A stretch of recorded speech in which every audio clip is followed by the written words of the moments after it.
better as a result of social media presence. If it doesn't do those three things, then it's on the chopping block. It's a return on investment discussion.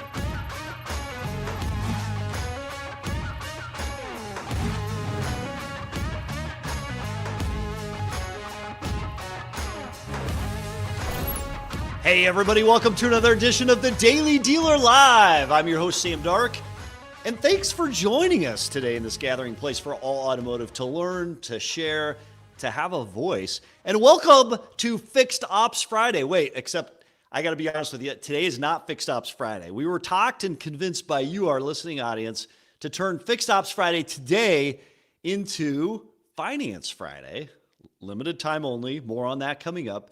Today, we're taking you outside the box, the F&I box, with a roundtable, a very special roundtable with a slew of talented professionals in the F&I department. For those joining our live stream, we're live across all CDG social media platforms. Post your comments. We'll bring them into today's show. And folks, what a show we have in store for you today. We'll have more on that in just a moment. But first, let's dive into today's industry news. First up today, we turn to the CDG buy-sell tracker. Atlanta Luxury Motors scoops up 2 stores from Hennessy. Hennessy Automobile Companies has sold Hennessy Mazda and Hennessy GMC in Morrow, Georgia to ALM Automotive Group, marking the family's first dealership sale in its 60-year history. The deal expands ALM's footprint across the Atlanta metro, where the group, led by owner Katya Bhatia, has operated for nearly 2 decades in Georgia and the Carolinas, according to dealer advisors Kerrigan Advisors. Big picture, GMC leads all domestic brands in 2025 sales growth, while Mazda remains the fastest growing import brand since 2019, making both strong additions for buyers looking to scale in high-demand Sunbelt markets. And don't forget, you can see this deal announcement and track all the other announcements throughout the entire year. We've got our own jingle. It makes me so happy. On the buy-sell tracker at CDGbuysell.com. CDGbuysell.com. I mean, come on. Who else in automotive has their own jingle? Well, everybody has their own jingle, but we've got our own CDGbuysell.com jingle. Next up today, Governor Gavin Newsom, not my governor, has signed the California Combating Auto Retail Scams Act. Sound familiar? It is. Or CARS Act. It's a sweeping new law aimed at protecting car buyers and reshaping how dealerships operate across the state. We've seen this before. The legislation sets stricter standards for both new and used car sales, banning misleading ads or pricing, prohibiting dealers from charging for add-ons that don't benefit customers, and requiring that optional products like gap insurance or service contracts be clearly disclosed. It also gives buyer a 10-day payment window for add-on products and introduces a 3-day return policy for used cars under $50,000, as long as the vehicle isn't damaged and has fewer than 400 miles added. The CARS Act, what's the bottom line here? Well, the CARS Act is one of the most significant consumer protection measures in California auto retail in decades, shifting the culture towards transparency and trust, says California's Governor Newsom. Dealers now have a year to upgrade systems and prepare for new compliance rules before it takes effect in October 2026. If it sounds familiar, it is, because I think it was the state of Texas Supreme Court that overturned the rule on a federal basis. Maybe some of our panelists may have an opinion on that coming up today. Last up today, identity theft in auto lending averaged just over 3% in the first half of 2025 after spiking briefly to 5.5% in May, which if you think about it, that's a big percent, during a wave of coordinated attacks on select lenders, according to new data from CentiLink. The report says the surge was driven by fraudsters exploiting lender underwriting gaps and dealer channels with telltale signs, including mismatched phone or email data, suspicious domains, and risky carriers. And despite synthetic identity fraud, where fake or partially fabricated IDs are used, falling to under 1%, remains one of the most affected sectors across any major consumer finance market outside telecom. Looking ahead, the rise of deepfake AI, digital, quote, warming schemes, and sophisticated theft rings underscores that fraudsters are evolving as fast as lenders can respond, making real-time cross-industry fraud intelligence and dealer-level vigilance the next crucial defense in auto retail. It is fascinating to see how much potential fraud there is out there as people try to take the increasingly more expensive vehicles away from dealers. So that's a wrap on today's news. All right. Today, everybody, we're excited. And actually, so let's do this. And Marv48 says, Larry Van Tile Company's bought 2 stores in California. Thanks for checking in. John Roper says, identity theft isn't a joke, Jim. And you're absolutely 100% right. And Supervisor Dan says, Knights of the Roundtable today. Lauren Klein, F&I Friday. It's exciting to be here. We'll get into a little bit of the why it's F&I Friday. So today we're tackling an all-important question in automotive retail. What is the current and future state of F&I in automotive? For decades, F&I has truly been the backbone of dealership profitability. It evolved into it seems maybe the late 90s, early 2000s, and the industry is evolving. Digital retailers growing, customer expectations are shifting, including evolving attention spans, and even tech giants are entering the F&I space. So the big question we're asking today is this: is F&I evolving and remaining a relevant and key profit center, or is the department at risk of being overtaken by tech or consumer preference? To explore that, I'm excited to have an elite panel of F&I professionals joining me today. From the Niello company, leading finance operations across 11 luxury brands. Welcome to the show, Dennis Gingrich. Dennis. Hey, welcome to the show. And from Pine Belt Chevrolet, a high-volume dealership where speed and consistency drives success, Trevor Caulfield. Trevor, welcome to the show. Thanks for having me. And from Goldy Auto, overseeing F&I for both CDJR and Mitsubishi, Jonathan Blain, welcome to the show. Thanks for having me. And from GSFS Group, Gulf States Financial Services, bringing the perspective of a national F&I product and training provider, we welcome to the show Wayne Higgins. Wayne, welcome to the show. Hi, it's Wade, but no problem with a D. Wade, you know what? I apologize. It's my eyes. It's the typo. You got it right. Thank you, Wade. No issue. Thank you for being here.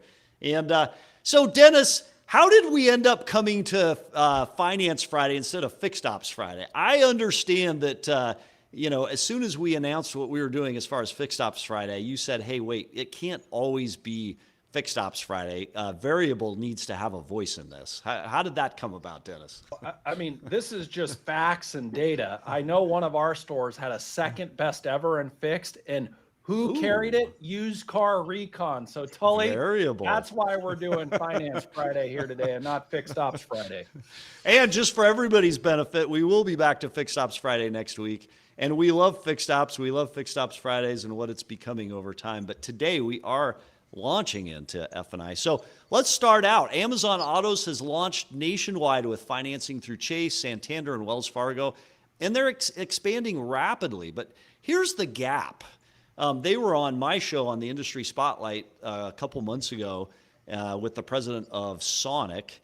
And they admitted on that show, they said, look, we have not fully solved for F&I. We're working towards it. We think we're going to get there. But the adoption rate or the penetration rate for finance products isn't as good in an app as it is with a live person. So here's my question.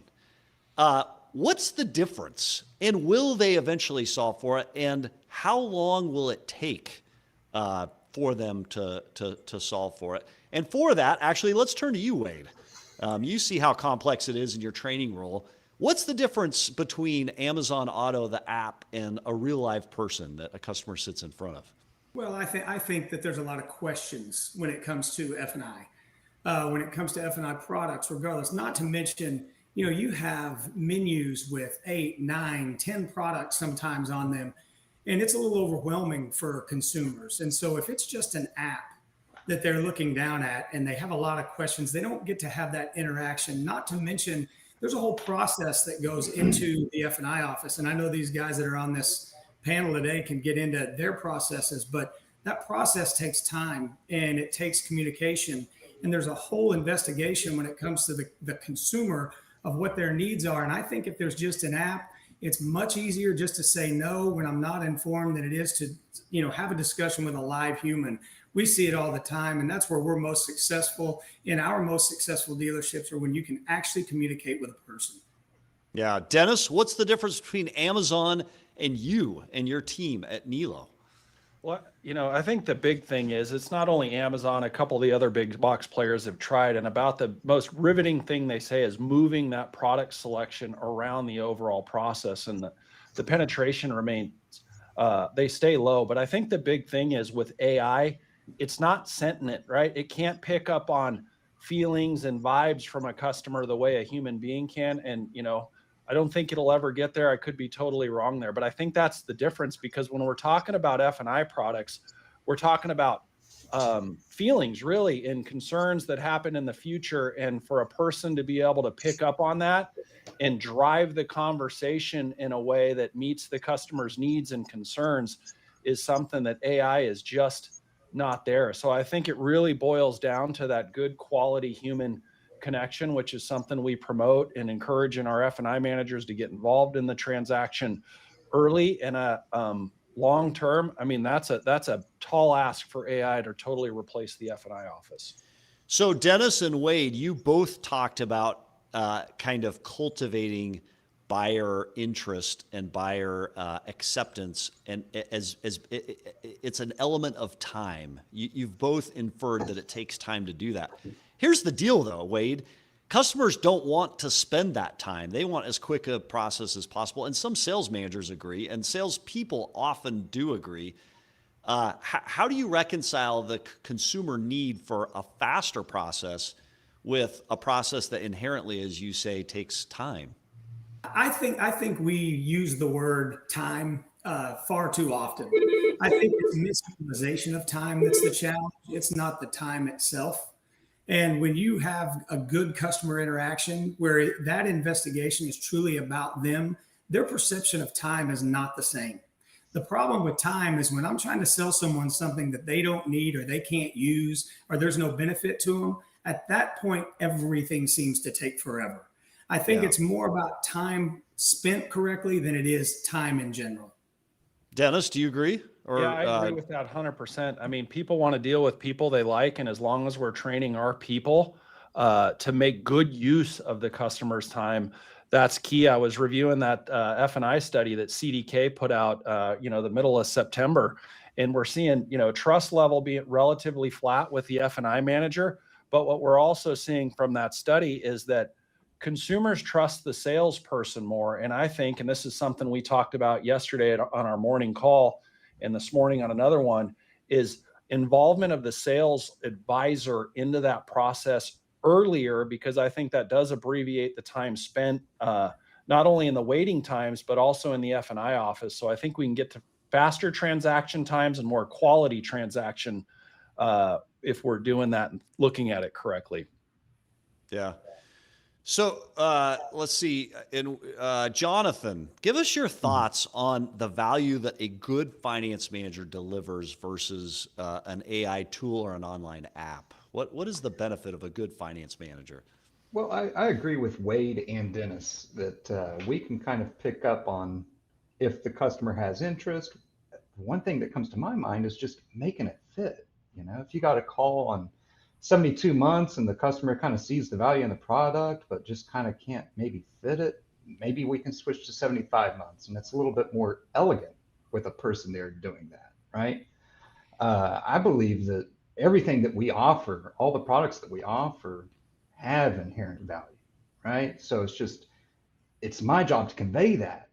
And so when somebody doesn't make that purchase for like an extended warranty or tire and wheel or whatever it may be, it's not their fault. It's my fault for not having conveyed it, right? It's almost like I'm trying to almost think of it as like some of these things will pay for themselves, right? So in a sense, I'm giving away free money. If I can't get across to somebody that, this free money idea, then that's on me, right? And it's almost impossible, I would think, for a consumer to read that.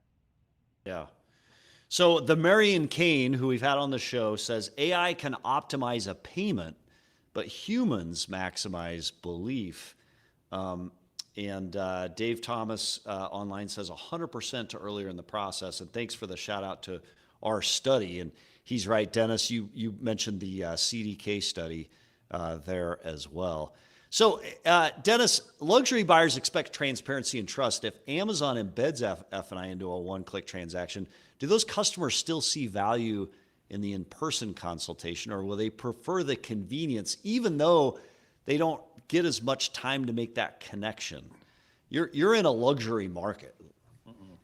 Well, when I think of luxury, I think of great communication, good experience, transparency, and yeah, AI can deliver on those things from a transactional standpoint. But one thing that we've started to adopt is some AI into some of our workflows that across the different departments. But we still have a lot of people when they call in, even though we're implementing AI, they want to talk to a human being, and I think that's in luxury. Just looking at the spread of buyers, I would say our demographic of buyer is a little bit older, older generations. And I think there's a lot of truth to people that still want that human interaction. And going back to that CDK study, there's still a demand for paper, right? And that's not unique to the older generation. Even, some of the younger generations are still on paper. So I think this premise of going digital and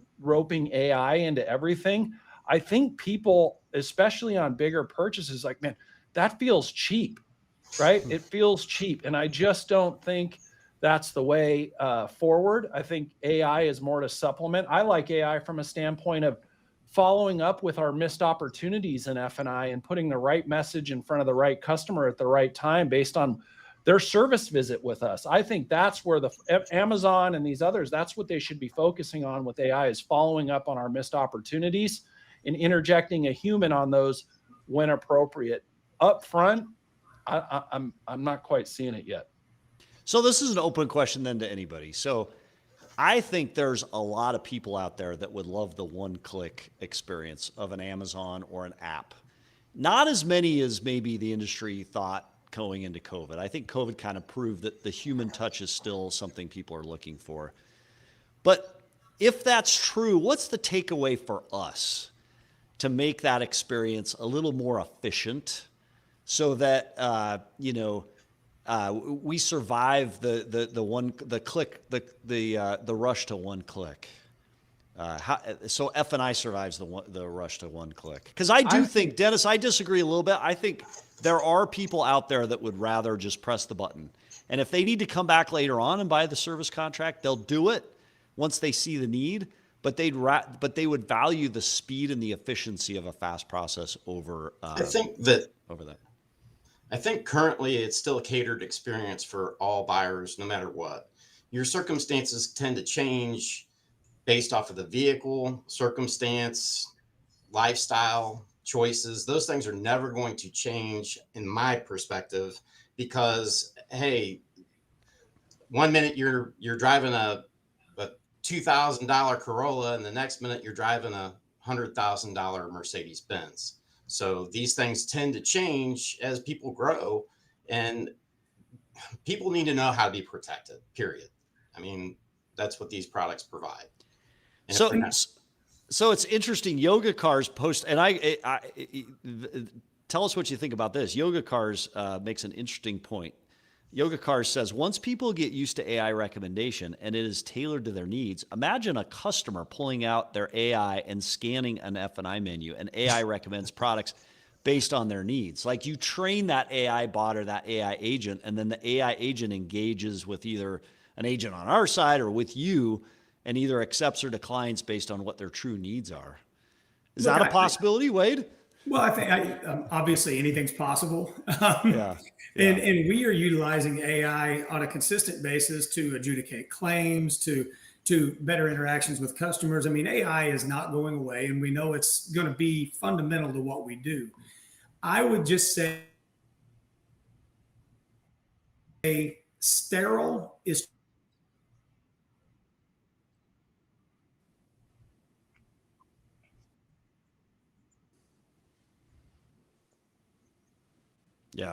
Yeah.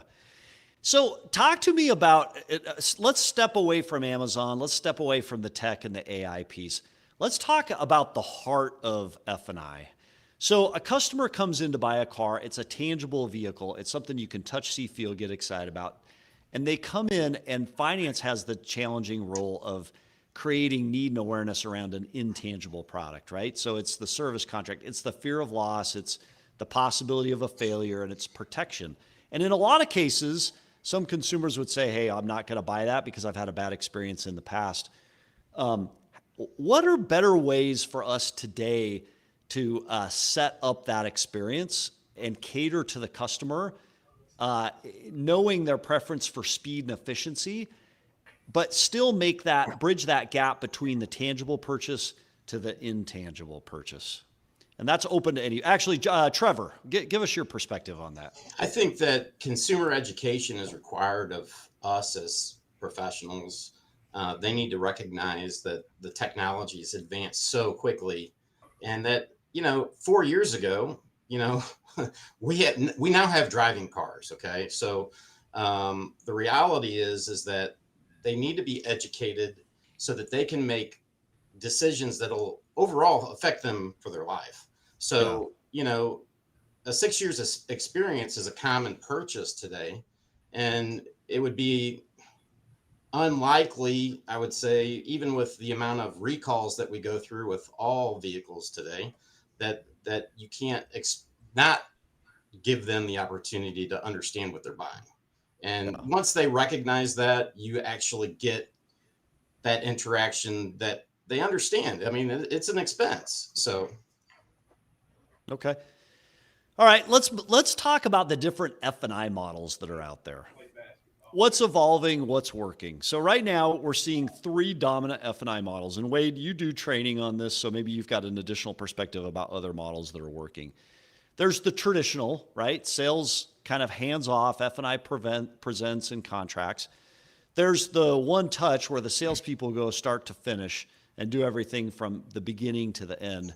And then there's, digital or minimalist. There's either not a finance manager and there's an app, or it's just completely online. Each model solves a problem. I would argue maybe that digital or minimalist one saves for time, but it creates others. Starting with you, Wade, as an F&I product partner, what are you seeing? Are dealers getting results with one of these hybrid approaches? Something other than kind of that non-traditional? What are you seeing out there? So we see a lot, and there are companies like A to Z Sync that they do the cradle to grave type stuff, and which is who Amazon uses, by the way, right? And it can be very successful, but there's still a ton of human interaction when it comes to A to Z Sync. It's more of just a one-touch process. Full digital, yes, we see it too. And our take rate on full digital is not very high.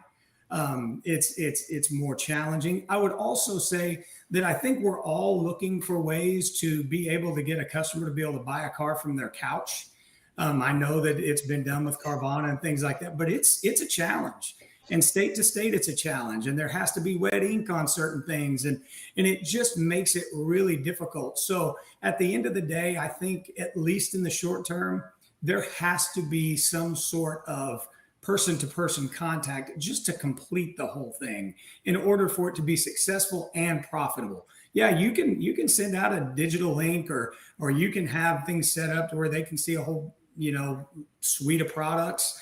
But at the end of the day, the take rate just isn't there without some human contact right now. So you're in favor of traditional, or a salesperson does it all, but not the digital or the 100% online because of the acceptance rate, and also because of some of the paperwork requirements. Dennis, you're in California. You're pretty forward thinking. Which models do you advocate for or believe in?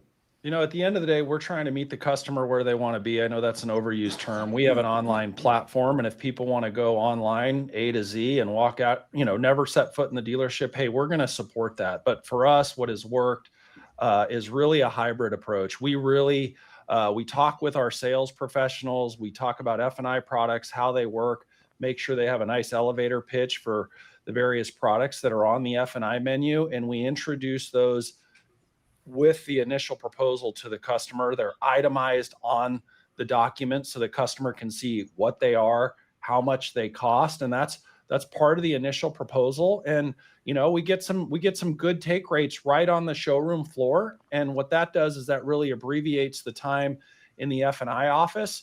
And obviously the F&I manager's got to, solidify those things, make sure all the docs are signed, but they have less to talk about in the F&I office. We're not introducing a totally new concept, not that it's new, but with respect to that individual transaction, it abbreviates the time, makes it more effective. And, we see great PVR. We don't have CSI issues. And, at the end of the day, with a big book of business, we have people that do get value out of those products. And when they come back for their second, third, fourth, and fifth car, we get, hey, I want that same setup I had last time. So I think it's getting everybody in the sales and finance department row in the same direction. And that hybrid approach seems to pay dividends for us here. So Dennis, in a couple weeks, we're going to do a panel where we talk about one price or negotiation free buying from a car dealership, and then the traditional negotiating. And this will come up, the salesperson going start to finish, the A to Z process. Would you implement a salesperson start to finish process at Niello? Is that something you'd be open to? No, we tried it and we did not have success with it. Why? We tried an A to Z. We just overall profitability per transaction. Think about it. We don't have Tom Brady. Well, Tom Brady ran a route, but it didn't go well, right? We have specialists doing certain things, and that's how we move the ball down the field. But I'm definitely an advocate for getting our salespeople familiar with it, right? Because that not only helps us in the short term with the time and all these different things, but it also prepares them for a future leadership role. So I think, again, that hybrid approach is where it's at, and we're really focused on that here. Trevor, what role do sales consultants have in the finance process at your store? So we have a lot of presenting going on from the start to finish. I do a 2-minute takeaway with my customers as I get them. Okay. But our salespeople are trained to hint, not sell. I think that F&I today, can get lost in the sale. It's very important, to present these things as not a sale. It's a benefit that all of our customers need to be open to. But the sales process in particular, our guys and gals are trained very well to touch on them, but they're not over advocating it. Okay. Because then it gets caught up and it turns into a mess. So we keep it simple. I present the car. The desk presents the numbers. I present the benefits. So. Jonathan, thoughts on that? We're the same way. We bring it up maybe early on in the process, but the salespeople aren't out there trying to sell the products that we offer. I think Dennis made a really good point about, it's a team effort, and some people are really good at certain things. Not only that, but just maintaining the compliance of what the actual products do. I think that's a lot to put just on a salesperson to pitch that throughout the process. Can I add one thing to that? Please. One of the things too, and when we do train this at GSFS Group, is a consistent message from front to back. Our greeting's the same when we train salespeople. Our greeting is the same when you go into F&I. Our greeting is the same when you go on the service drive. And so when a customer shows up at any of these pain points, or what we would call these fear points in a dealership, where they're uneasy, right when they pull up and a salesperson steps off the curb, or, oh my goodness, now I got to go to the F&I office, or, oh no, it's my first service visit. That consistent message is always there. So if they're trained front to back, even if they don't do the presentation of the F&I, as long as everybody has that same consistent message, there is a surety or an easiness with the customer when they go from department to department. So Dennis, Wade makes a great point. In our world with different models, so you've got a little bit of the digital piece where people are coming in off your website.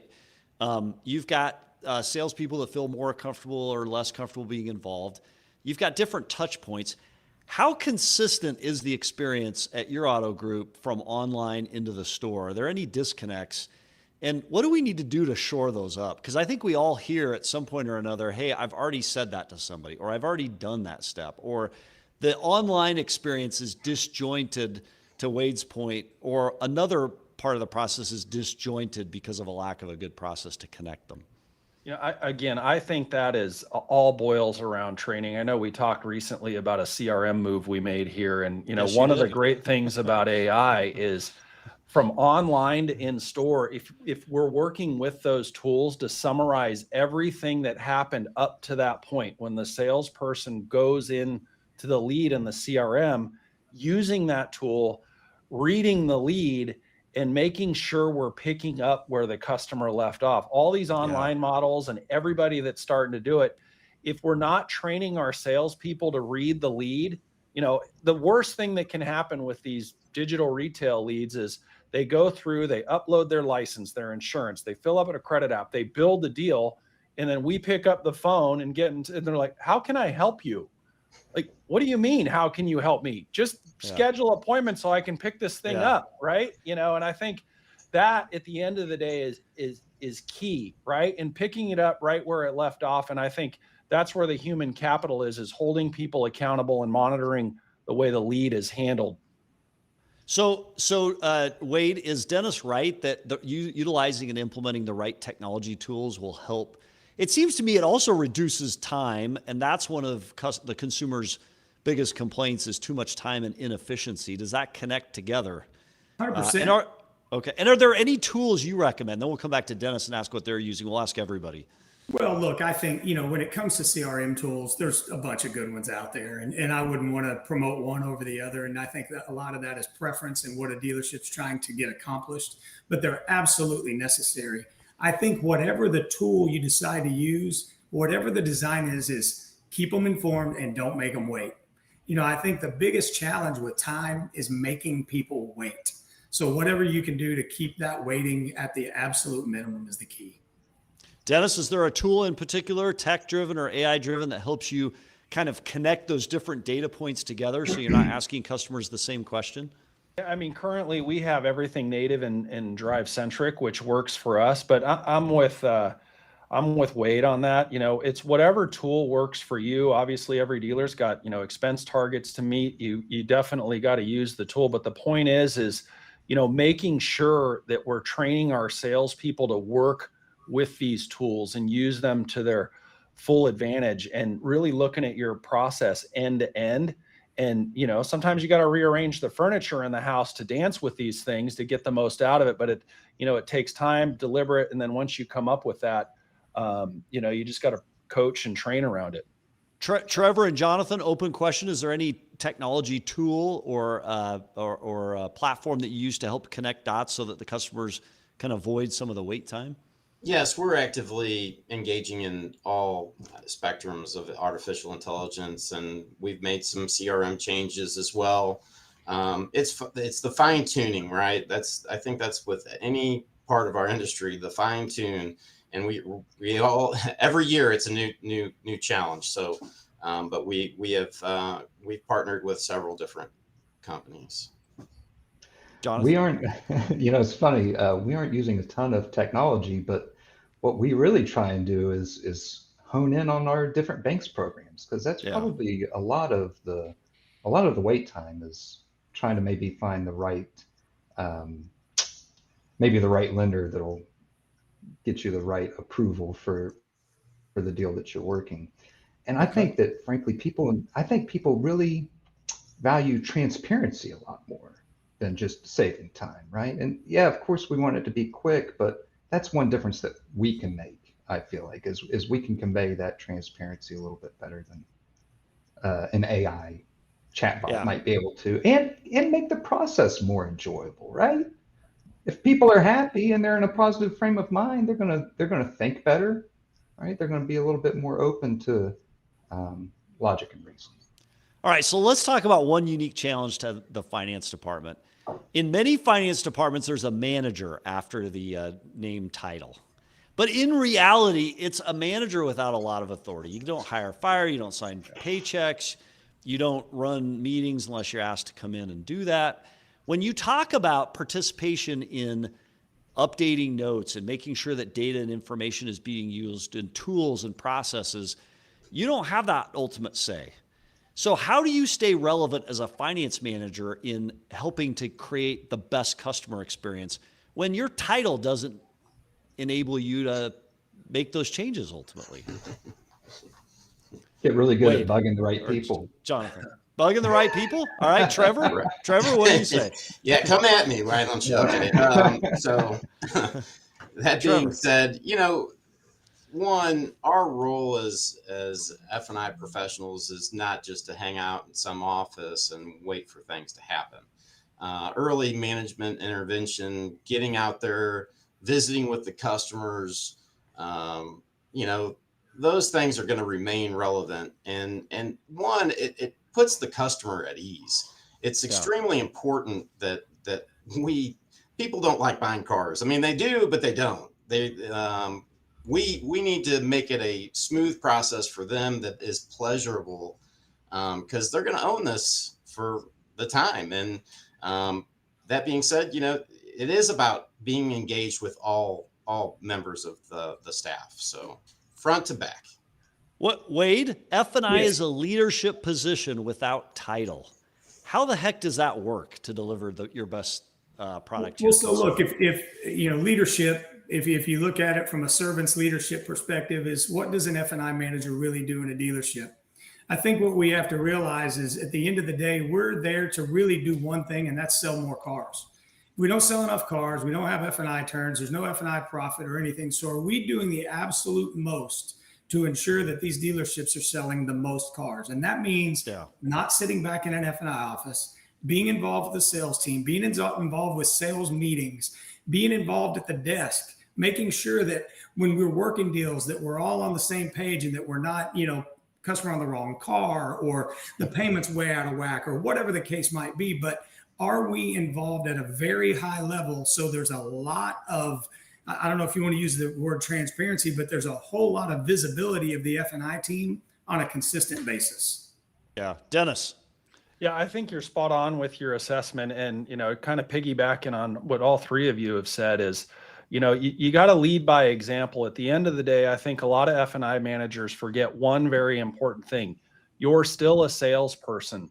So with that in mind, it's up to F&I managers to help facilitate the sale, make the deal, and that's being involved. And I think a big part of that is having a great attitude when you're working with your salespeople and helping them get to the next step, get on to the next customer so they can make more money for them and their families. But, knowing lenders, super important.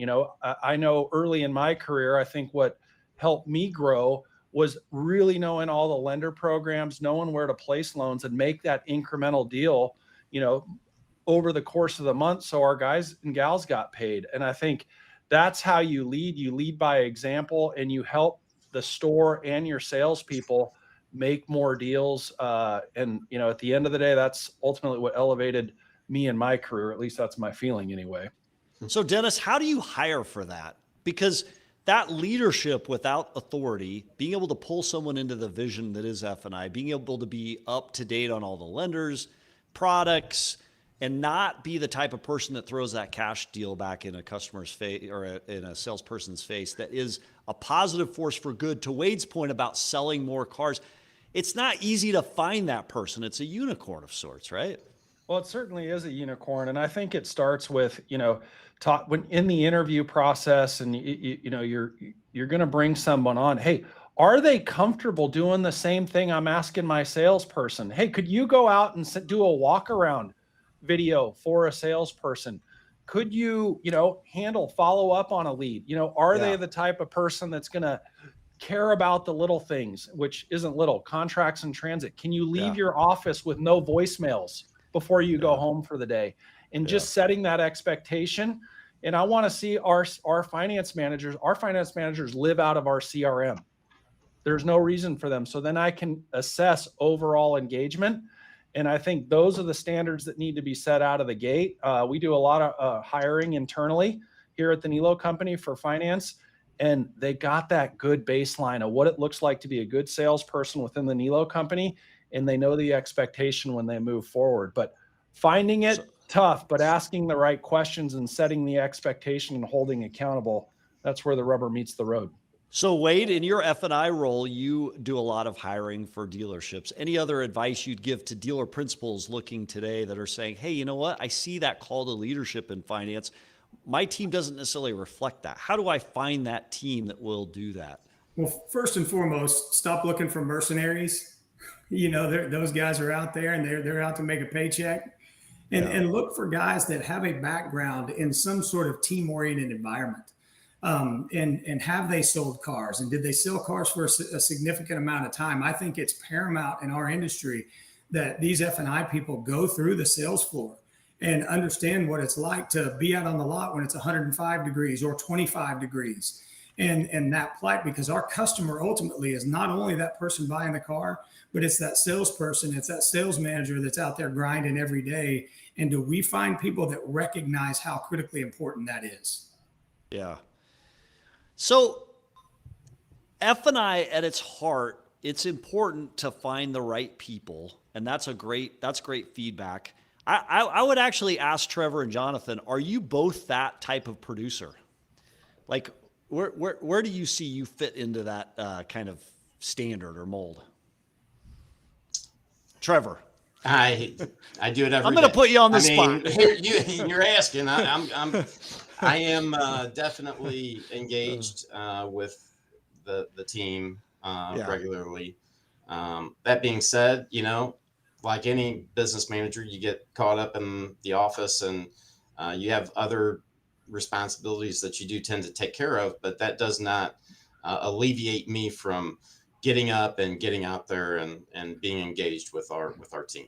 And I pride myself on that a little bit. Candidly, finance is probably one of the toughest jobs in the dealership because of that reason. Without the title, you can't hire, fire. It's tough to maintain process. I think ultimately it's one of the best entry points for someone wanting to become a GM or even higher, because you learn to look around the dealership and see how things work. And you learn to drive by example and by casting a vision and bringing people into that vision rather than running around and threatening a lot, right? And if you threaten a lot without that authority, you don't last terribly long, right? Dennis, thoughts? No, here's what I would say. On average, I would say the average F&I manager, let's just say they do 50 transactions a month, right? Yeah. That is, let's call it maybe 2 deals a day. I think all in 2 deals a day takes, let's be generous here, a total of 4 hours. What are you doing with the other? I know we all don't work 8 hours. What are you doing with the other 6, 8 hours a day, right? Yeah. That is what we talk about. So if you're an F&I manager and you're listening to this, if you're at work, make sure you're part of the moving the train forward. I think that's important. Well, where we are, we have something of a smaller staff. And so everybody kind of in a way has to wear multiple hats, right? We've got a general sales manager. We have a sales manager. We have myself, a finance manager, and Kayla, our other finance manager, which she's really absolutely a superstar. She should probably be sitting here talking to you guys. She's working deals. She's, helping participate in training. I try and go around about every single day. I've got a list of any prospects that we've had logged into the CRM over the last 30 days. And if there's somebody that hasn't been spoken to in 3 days, it's just a conversation about, hey, what can we do to kind of maybe get this, client back on track. Sometimes I'm desking deals. It's a true rarity, but sometimes I'll appraise a car. So it's everybody moving in the same direction. Like Wade said, it's everybody's there to sell cars. That's your number one job. All right, I'm going to go round robin here a little bit, and I'm going to ask you, obviously hiring the right people in finance in stores today is crucial.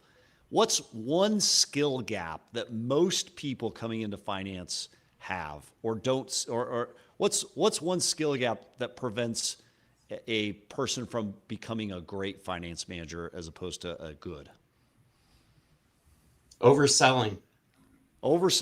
Okay. Why? What does that mean? Well, it's different because when you're a salesperson, you're into the immediate moment. Where with the F&I department, it's about the benefit, the security that you achieve, and it's untangible, like you've brought up earlier. So you can't touch it, you can't feel it, you can't do any of that. So there is no excitement about that at all, other than, hey, I just spent a little bit more money, my payment went up a little bit more, etc. So it's not a sales role. It is a sales role, but it is not a sales role. Maybe these guys think differently, but that would be mine. Biggest skill gap, Dwayne? I think it's questioning skills, Okay. effective questioning skills to get information quickly. Out on the sales floor, you've got, like he said, you've got this tangible item in front of you, and you're trying to make that widget meet that person's needs. And they've pretty much told you a lot of what that is already going in. When they get in the F&I office, do I have the ability to ask the questions to get this customer down the path that we all need them to get now?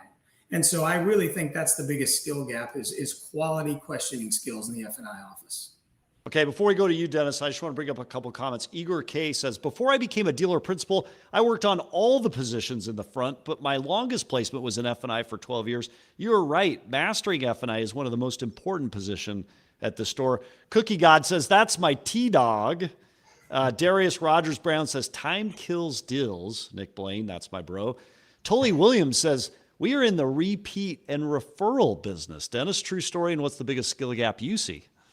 Well, it is a true story. We drive that for Tully. Just I want the record to reflect that. But biggest skill gap, I'm going to double up on what Wade said. But aside from that, is effective use of all the means of communication with people reliant on email and text and just want to live in this digital, not pick up the phone world that we've kind of reverted to. I would say that. Are you good on the phone? Are you willing to pick up the phone, call your funding analyst, call your lender, call your customer, call your business office? Phones, let's make phones great again. Interesting. And how do you test for that in the interview process, Dennis? To a dealer principal wanting to find somebody who's good at phones. I don't know. I'm gonna think of something over a frosty adult beverage and get back to everybody on that. Colin Kubik says Lithia's DART program is a pretty good example of how to build F&I department from within, fast track to success. I actually believe that. I think great finance departments can be built if you have a larger organization by asking hand raisers on the sales floor, in the service department, to join a group and mentor them over a 6-month period. Meet with them, teach them, have them work together with your finance company. Anyone else have something internally where you're developing finance managers from existing talent and helping them career path that way? Yeah, we have regular meetings every other month. We fell off that a little bit, but we invite our salespeople, those that are aspiring to get into F&I, right in this room around the corner. We bring them in here and we just put them in situations where they can become familiar with everything. And our most recent promotion, Fernanda, she's in Volkswagen and she's having a great time in F&I, and she was a great salesperson, both in units, volume, but over F&I was really good. So yeah. So the class worked so well, Dennis, you stopped doing it. Yeah, that's like, it's like when we put a clear bra on a car on the showroom floor and we sell it every time, but we never do it again. That's yeah.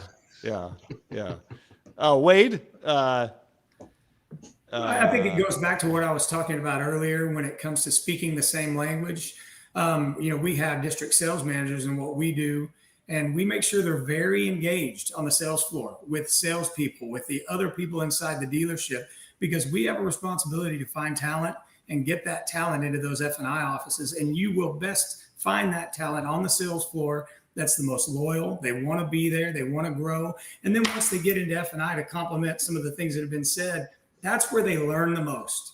They'll get a glimpse into everything in that dealership, from sales management to the back end, dealing with a service manager, dealing with a service advisor. What's it like dealing with the back office? And then you can truly develop people long-term and build your organization. So yes, I think it's critical that everybody be involved on that sales floor. What's the first step to creating that? First step to creating it is train them. Make sure they don't leave. Make sure that they have the equipment to stay at a dealership more than 90 days. The majority of people leave dealerships because they felt like they were untrained. And so I think the key is when they first get there, great onboarding, make sure that you spend plenty of time with them, give them all the resources and access to information, not the donut roadmap and a video. And make sure they truly are.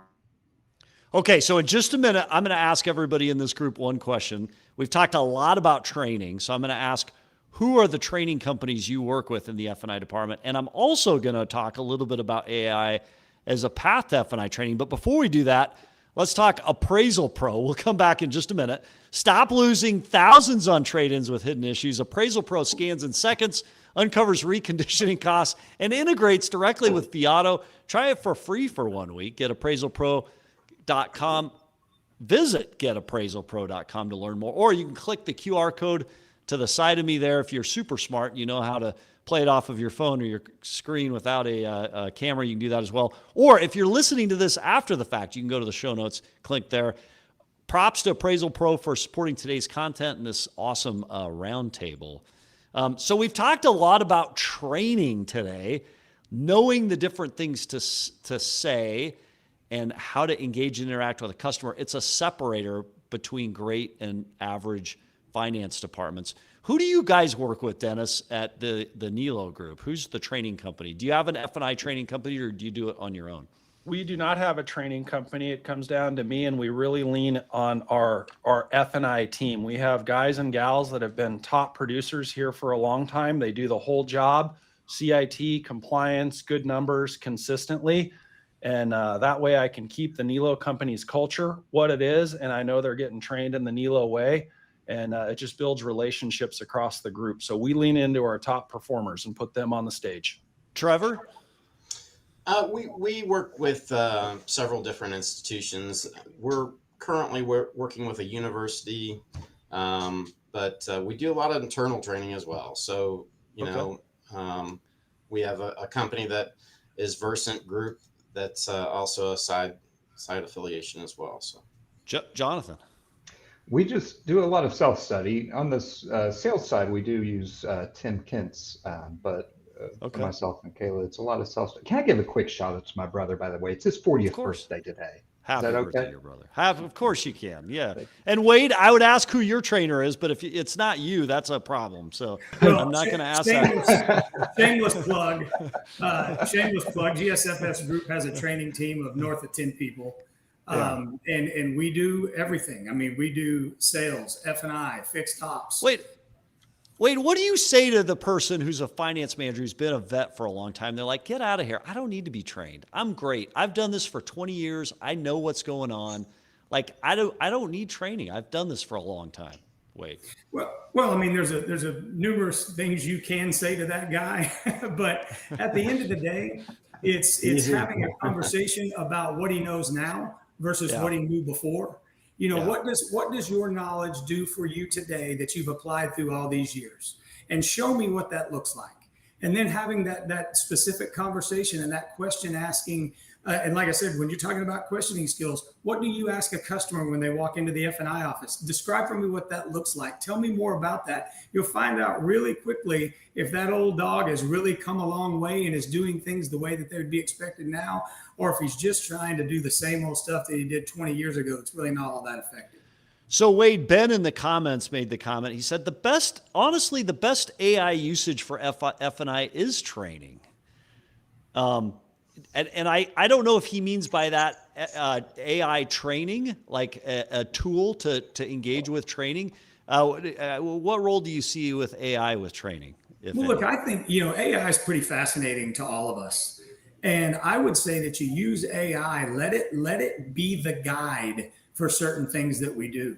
Ask it questions, see what it thinks, ask it statistical questions, what's working, what's not working. And as AI continues to develop, I think we'll find out more and more that it will be a fantastic aid for us when it comes to training and development and a resource to work alongside with. Yeah. So Dennis, let's transition a little bit to legislation and things that concern us. Your Governor Gavin Newsom signed the California Combating Auto Retail Scams Act. And if that sounds familiar, it's because it is. That was a federal attempted law that they were attempting to pass that ended up getting overturned. Are you ripping people off in California? Does the government need to come in and prevent that from happening? Well, it would depend on who you ask, but I would say no. California has already got some rules and regulations in place. I think this is just enhancing it. Some of the stuff that is in this new legislation, we're already doing. We already give our customers 7 days, 700 mile to return the car. We don't charge for that. California already has a pre-contract disclosure where everything is itemized, the name of the product, how much it costs, the payment with and without it. That's already there. I think from my perspective, that pre-contract disclosure statement, if my name were on a building, regardless of a state, that would be something that I would look to implement, because I think it adds a huge layer of responsibility. What we're most concerned on here at the Niello company is really about the communication between our salespeople and the customer, because we were talking about this at a high level. Obviously, now that it's going to be real, we're going to dip into the weeds, but we've got to put all the numbers of the transaction in every single communication, was our interpretation. And that's going to be a heavy lift. I mean, we're going to have to really be leaning into our technology partners. How do we do that? Because that's not something that I can leave in a person's hands. I don't think I'll be as successful. So making sure that's hard coded, and how do we do that? But, I get the spirit of the law. I just think we got some questions on how we're going to do it, but we already have caps on our F&I products. We don't sell products that we don't think our customers can get value out of. So overall, I think we're going to be fine. I'm just worried about that communication piece on a go forward. So you and I have talked about this before. So does increased oversight and transparency lessen your profits per transaction, or do you find, or does it help enhance it? This is you have an interesting perspective, I think, on that. Hey, listen, if we're not transparent, we're not selling anything. We're swindling, right? Yeah. And that's what I would say to everybody, customer, people in the industry. I don't mind the transparency. I think it's good. We have been operating that way since before I moved to California back in 2008 with this level of disclosure. I'm not worried about that piece. We're effective month in, month out. It's not an issue. And I think we hear a lot of times, man, how do you do business in California? Well, this is our environment. We just do it. And I think when you lead with transparency, you look at all these studies, what do customers want? Transparency. Yeah. Just give it to them, and build value and stick to the basics, and we're all going to be fine. So what message would you give to those bad actors out there, if there are any, that are still doing it the old way, where it's trying to hide, it's trying to cover up? Like it gives everyone a bad name. And ultimately this industry is served by greater transparency. Man, honestly, I just hope they get caught and they're punished, to be honest, because it is, I really feel that way. It's like, it's not salesmanship, right? And you can be a great salesperson, be transparent, be compliant, and make a really good living. So when you lay your head on the pillow at night, you feel good about what you do, right? And the better we do at that, the more repeat and referral business we can earn. So the guys and gals in and around me here in Sacramento that, I think they all do a good job, but if you're not taking care of your customer, we're happy to do it for you. Wade, any message to bad actors that are seeking to conceal, hide, play a game for the sake of profits rather than serving the customer transparently? Look, long-term, there's no winning in it. And that's the reason I said, stay away from the mercenaries. Train, develop, make sure people know what they're doing, have honest discussions with customers. This isn't all that hard. And if you're good at what you do and you have a sound process, the transparency piece is very simple, and people will still find value in these F&I products. They will still purchase them. So it's just really not all that complicated. It's not. Yeah. All right. This question is not only for this panel here, but also for our audience. They can post to the comments and we'll bring them in. We all, those of you and us that are in finance or have been in the F&I world, we go to restaurants, we talk to friends, we talk to people out there. Everybody has an interesting, there are myths all over the place about F&I. What's one F&I myth that needs to die, that most people misunderstand about F&I or misstate or mistake about F&I? I don't need an extended warranty. Yeah. And that's a great objection as well, right? So, and first of all, there's service contracts or service agreements, but that's the one thing. And the challenge being that we don't have, again, the right questions and the right discussions with these customers regarding that specific thing. Are we discussing what the cost of an RO is? Are we discussing that dealerships have almost doubled their labor rates in the last 5 years, and parts are 2.5 times that. So do they have a real clear understanding of what a catastrophic breakdown really looks like? And I think that's the biggest misnomer, is that we're here to just make money, that we're not here to provide products that actually do help a customer. Yeah. Yeah. Very good answer. Next. It's the difference between a good chargeback and a bad chargeback, right? So, we want the good ones, which are, hey, we traded somebody out of a vehicle, we're doing everything the right way. Transparency is very simple today. I don't think it's, what average repairs somewhere around $2,800, $2,500, something like that. It's people want this stuff. It's just the way that you present it. So yeah. So the myth being lack of transparency. We are transparent. We need to be more transparent in order to get more adherence. Jonathan? That's the myth, is that people think there isn't value in what we're selling. They think it's something they're never going to use. It's just going to be a waste of money. I think that's the biggest myth. And yeah, transparency is just so important. I don't see why places wouldn't be transparent. Not only that, I think that's why you lose some customers to some of these online guys. It's because they are able to sit there and read through it as they want, and they don't have that feeling that somebody is trying to swindle them or talk them into something. So I think that's the biggest myth. Dennis, anything to add? No, I mean, just, overall value, transparency, and biggest myth is just that, we do want you to get value out of what you bought. I mean, that's what it boils down to. And, and then everything that that you have to buy here, at least in the Niello company, you don't have to buy it. It's all optional. It says it on every piece of paper we sign. And I think that's the way they need to be presented. What's one thing, Dennis, you wish every GM understood in the business that maybe they misunderstand or they don't get fully? Man, that's a really good question. I just think, we touched on this a little bit in this segment today, and really what an important role your F&I department is. It literally touches every single department in the entire dealership. And I think, if I had to wave a magic wand, I would really want to lean into our general managers and all general managers. Are you looking at your deals? Are you auditing them with regularity? Because, that's going to help you clean up any transparency or compliance issues, right? Are we making sure the things that we sold, they're all disclosed, they're all proper? And then just make sure that when,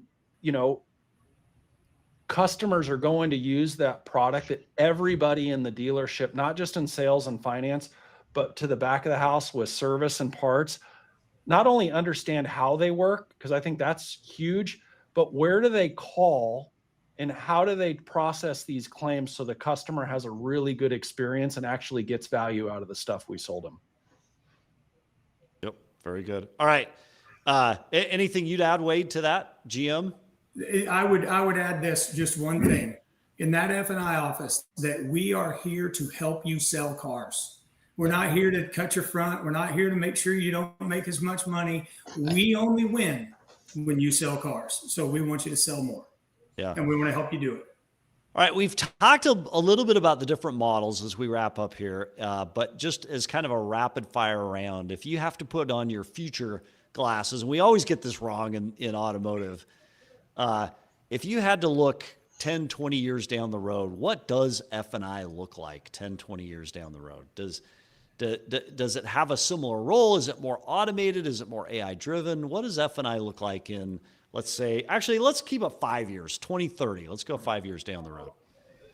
I'm going to say there'll be less F&I managers, which will make the remaining good ones doing more transactions as AI will speed that up, and a lot more post-sale follow-up on missed opportunities. I think that's what it looks like in 5 years from now. And so what would your message be to a finance manager, a dealer, or principal wanting to be part of the less today? How do I prepare for that? make sure your key players are trained up and doing the right things and keeping an eye on the business in its totality to understand the overall impact of an effective F&I manager.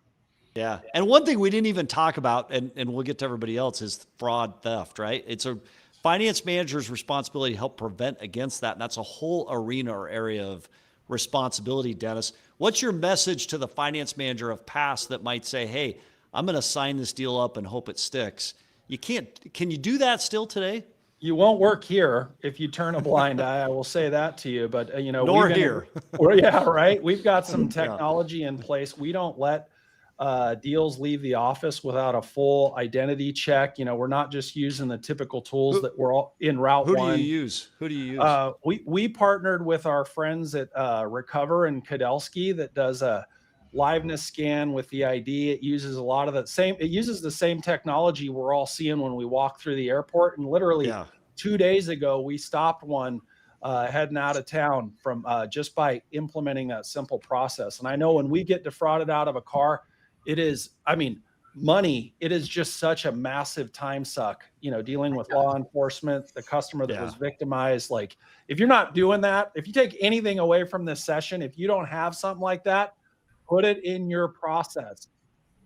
Very good. Jonathan, what you got 5 years from now? What does it look like? What does your job look like? Gosh, maybe you see a lot more people scanning the menu, like you said, and saying, hey, what works best for me? Maybe you see a little bit more, hey, this finance office gets so many reviews and they're this many stars, right? Maybe you get a little bit more public discourse about the quality of finance departments out there. Trevor? I think we're at a place where we're going back to the sales floor / F&I I think it could be a single individual role. And that, it's being in it for a long time, the way that AI is evolving and, information is more available and budgets and things like that are just, that's how I see it. It's going to be you're going to have your salesperson do a start to finish. Okay. So you're seeing a transition from the current model over to another. Yeah. Wade? Look, I'd say let's kind of, compartmentalize COVID, but go back 5 years and what did 5 years ago look like and what does now look like? And I think you can kind of do the same types of things. Yes, AI is a real thing. So what we need to do is the same thing we've done, and that is take our technology, AI, whatever it might be, and leverage it to make us better in any way possible. Does that mean fewer people? It might.